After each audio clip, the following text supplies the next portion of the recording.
नमस्कार दोस्तों, आप सभी का नवोदय क्लासेस 2020 में हार्दिक स्वागत है।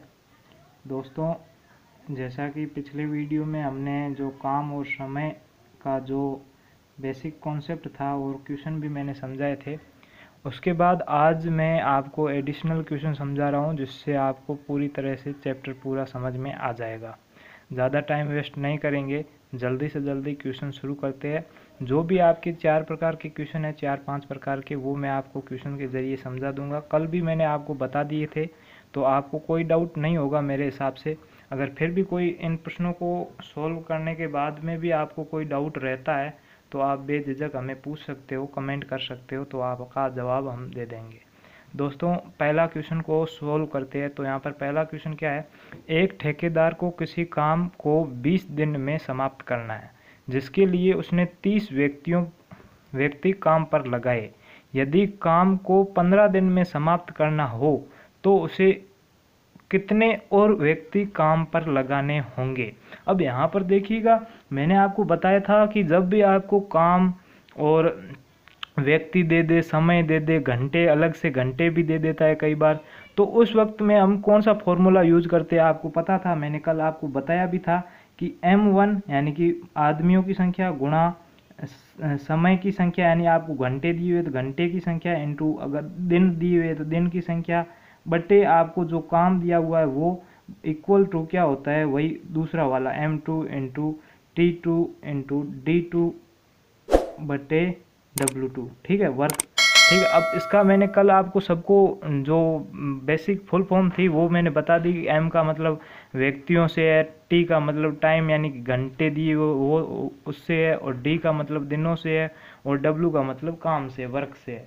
ठीक है, उसके बाद अब यहाँ पर देखो हमें क्या दिया हुआ है, एक तो दिन दिए हुए है और दूसरा दिया व्यक्ति दिए हुए है, यानी कि M और D दिया हुआ है, और टाइम और वर्क नहीं दिया हुआ है। टाइम का मतलब घंटे से है। ठीक है, ये दोनों नहीं दिया हुआ है, तो हम क्या करेंगे, इन दोनों को ही लेंगे। तो यहाँ पर देखो 20 दिनों में कितने काम व्यक्ति करते हैं, 30 काम करते हैं, तो यहाँ पर 30 व्यक्ति, 30 इंटू दिन कितने हैं, 20 बराबर।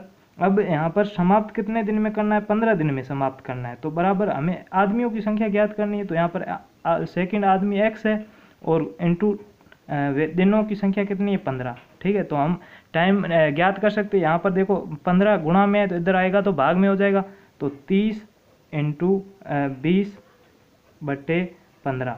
15 से 30 को काटेंगे, 15 एकम 15, 15 दूनी 30, यानी कि 2 बार। फिर 2 को 20 से गुणा करेंगे तो क्या आ जाएगा, 40। 40 किसका मान आ जाएगा, x का।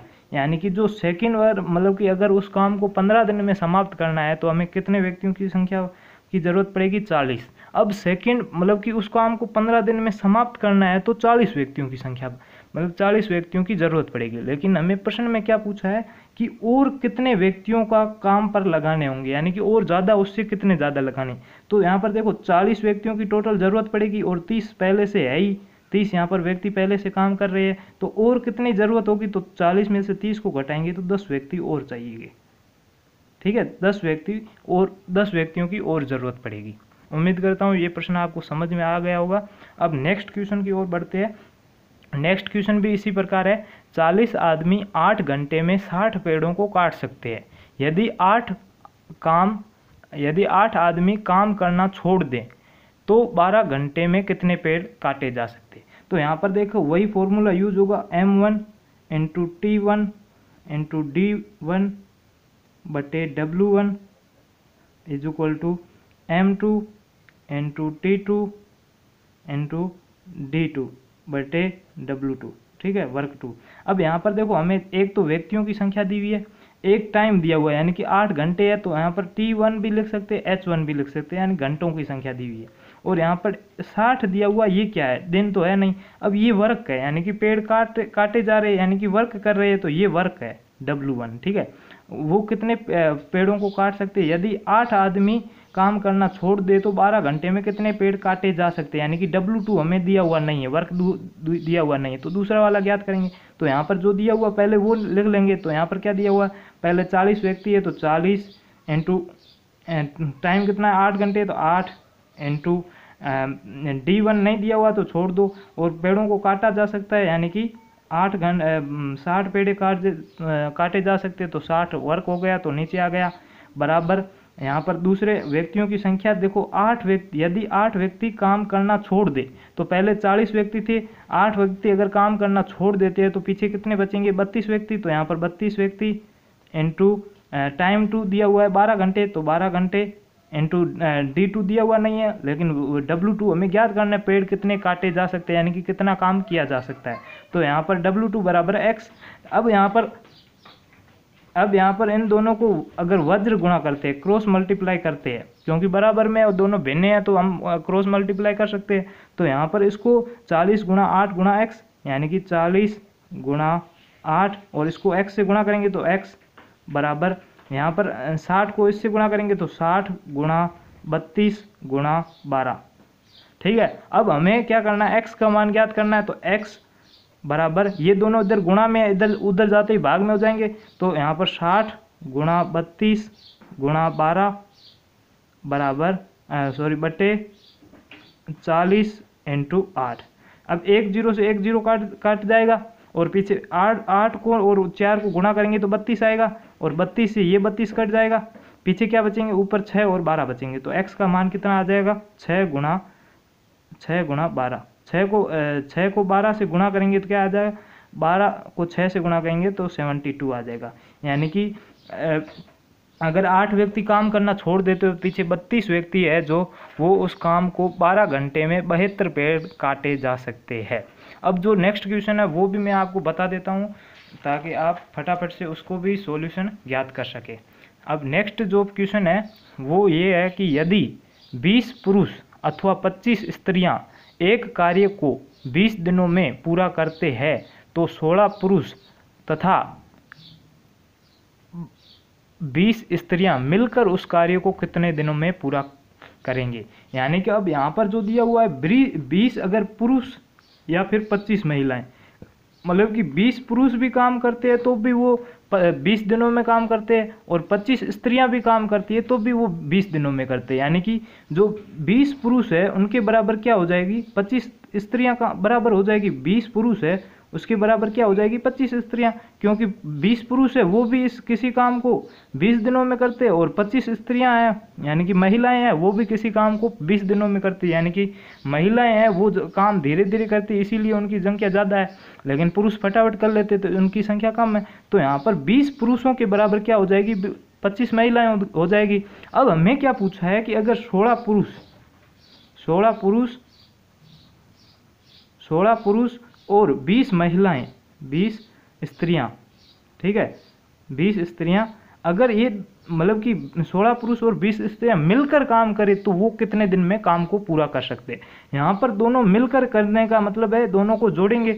अब यहाँ पर देखो एक तो पुरुष है एक स्त्रियां, तो इन दोनों की संख्या जुड़ेगी नहीं, तो हमें क्या करना पड़ेगा, या दोनों को पुरुष में कन्वर्ट करना पड़ेगा या दोनों को महिलाओं में कन्वर्ट करना पड़ेगा। अब यहाँ पर दिए हुआ है कि 20 पुरुष है, वो यहाँ पर शॉर्ट में लिख लेते, 20 पुरुष को P लिख लेता हूँ बराबर 25 स्त्री को S लिख लेता हूँ। ठीक है। अब यहाँ पर 20 पुरुष है वो 25 स्त्रियों के बराबर है, तो यहाँ पर अगर इनको हम 5 से काटते हैं तो यहाँ पर 5 से काटेंगे तो क्या आ जाएगा, 20 को 5 से काटेंगे तो 4 आ जाएगा, 4 पुरुष बराबर क्या हो जाएगी, 5 स्त्रियाँ। अब हमें 16 पुरुष लेके आने हैं या फिर 20 महिलाएं लाने हैं, तो 16 पुरुष कैसे लाएंगे, इन दोनों को वापस 4 से गुणा करेंगे तो क्या आ जाएगा, 4 से गुणा करेंगे तो 16 पुरुष आ जाएंगे यहाँ पर, और 5 को 4 से गुणा करेंगे तो 20 स्त्रियाँ आ जाएगी। ठीक है, तो 20 स्त्रियाँ आ गई। अब यहाँ पर क्या है, 16 पुरुषों के बराबर क्या है, 20 स्त्रियाँ हैं। 16 पुरुषों के बराबर क्या है, 20 स्त्रियाँ हैं। तो हम यहाँ पर 16 पुरुष है, इसकी जगह हम इसके बराबर क्या है, 20 स्त्रियाँ, तो 16 पुरुष की जगह हम 20 स्त्रियाँ लिख सकते हैं। तो यहाँ पर 16 पुरुष की जगह 20 स्त्रियाँ और प्लस ये 20 स्त्रियां पहले से है ही, तो यहाँ पर 20 स्त्रियां। अब यहाँ पर दोनों स्त्रियां आ गई, तो अब दोनों को जोड़ सकते हैं, तो 20 और 20 कितने हो गई, टोटल 40 स्त्रियां हो गई। ठीक है, टोटल 40 स्त्रियां हो गई। अब हमें क्या करना है, अब यहाँ पर देखो हमें अब इस स्त्रियों की संख्या को देखना है। अब ये क्या कह रहा है, 25 स्त्रियां, 20 पुरुष या 25 स्त्रियां किसी काम को 20 दिन में करती है, तो 20 मतलब कि अब एक एक नियम वाला फॉर्मूला लगा लेंगे, या फिर वो पहले जो M2 वाला मैंने फॉर्मूला बताया वही लगेगा। तो यहाँ पर एक तो पुरुषों की मतलब स्त्रियों की संख्या दी हुई और दूसरी दिनों की संख्या। तो 25 स्त्रियां किसी काम को 20 दिन में कर सकती है, तो 20 और 20 40 स्त्रियां किसी काम को कितने दिनों में करेगी। तो x का मान निकाल लेंगे। तो यहाँ पर देखो x ये 40 गुणा में इधर आते ही भाग में आ जाएगा, तो यहाँ पर इसको भाग में लेके आते हैं। तो यहाँ पर 1 0 से 1 0 कट जाएगा, 2 एकम 2 और 2 दूनी 4, यानी कि 25/2 आ रहा है। 25/2, 25 को 2 को सोल्व करेंगे तो 12 दूनी 24, 1 बचेगा 1/2, यानी कि 12 सही 1/2 दिनों में उस काम को, मतलब कि 16 पुरुष और 20 स्त्रियां उस काम को पूरा कर लेगी। समझ में आ गया। पहले आपको दोनों में को या एक ही यूनिट में बदलना होगा, उसके बाद आप इसको आसानी से कर सकते हो। अब जो लास्ट प्रश्न है हमारा वो भी देख लेते हैं। अब यहाँ पर जो ए किसी काम को 15 दिन में, ठीक है, यहाँ पर आपको कटा हुआ है इसलिए दिख नहीं रहा, 15 दिनों में, तथा बी किसी काम को 10 दिन में, बी किसी काम को 10 दिनों में करते हैं, तो दोनों मिलकर उस काम को कितने दिनों में समाप्त करेंगे। तो मैंने कल का वीडियो उसमें पहला क्वेश्चन यही समझाया था कि पहले आपको दोनों की जो क्षमता है, कार्य क्षमता है, उसको ज्ञात करना होगा। कार्य क्षमता कैसे ज्ञात करते हैं, जो आपका टोटल वर्क है, वर्क में टाइम को भाग दे देंगे तो कार्य क्षमता आ जाएगी। तो यहाँ पर वर्क कितना है, वर्क एक ही काम है, तो एक, अब एक कितने दिनों में, एक ए है वो एक दिन में कितना करेगा, तो 1 वो ए 15 दिन में करता है तो 15 का भाग दे देंगे, यानी कि 1/15 आ जाएगा। और बी का क्या आ जाएगी, कार्य क्षमता 1/10 आ जाएगी। अब हमें क्या करना है, दोनों को मिलाकर करना है, तो उन दोनों की कार्य क्षमता को मिलाना है, यानी कि 1/15 प्लस 1/10, दोनों की कार्य क्षमता को मिला दिया। तो अब क्या आ जाएगा, दोनों का लहसे लेंगे तो दोनों का लहसे 30 आ जाएगा। तो 30 में 15 का भाग देंगे तो 2 आएगा, 2 को ऊपर वाले 1 से गुणा करेंगे तो 2 ही होगा। फिर प्लस फिर 30 में अगर 10 का भाग देंगे तो 3 आएगा, 3 को 1 से गुणा करेंगे तो 3। अब यहाँ पर देखो 2 और 3 कितने हो गए, 5, 5/30। अब ये हमारी टोटल जो दोनों को मिलाने वाली कार्य क्षमता आ गई। अब वापस दिन करना है, दिनों की संख्या ज्ञात करनी है, तो ये जो भिन्न है इसको वापस से उल्टा कर दो। तो वापस से उल्टा करेंगे तो दिनों की संख्या आ जाएगी, क्योंकि हमने पहले इसको भिन्न में कन्वर्ट किया था, अब वापस इसको कन्वर्ट कर ले तो उल्टा कर लेते। तो यहाँ पर 5/30 को 30/5 कर लेंगे, 30 में 5 का भाग देंगे तो 6 दिन आ जाएगा। 6 दिनों में ए और बी दोनों मिलकर एक काम को पूरा कर सकते हैं। तो उम्मीद करता हूँ ये क्वेश्चन आपको समझ में आया होगा। अगर क्वेश्चन शायद भी समझ में आ गए हो तो प्लीज़ चैनल को सब्सक्राइब करें, बेल आइकन को ऑन करें और इस वीडियो को ज़्यादा से ज़्यादा हर नवोदय की तैयारी करने वाले स्टूडेंट तक पहुँचाया जाए। थैंक यू, धन्यवाद। आज के लिए इतना ही, कल फिर मिलते हैं नेक्स्ट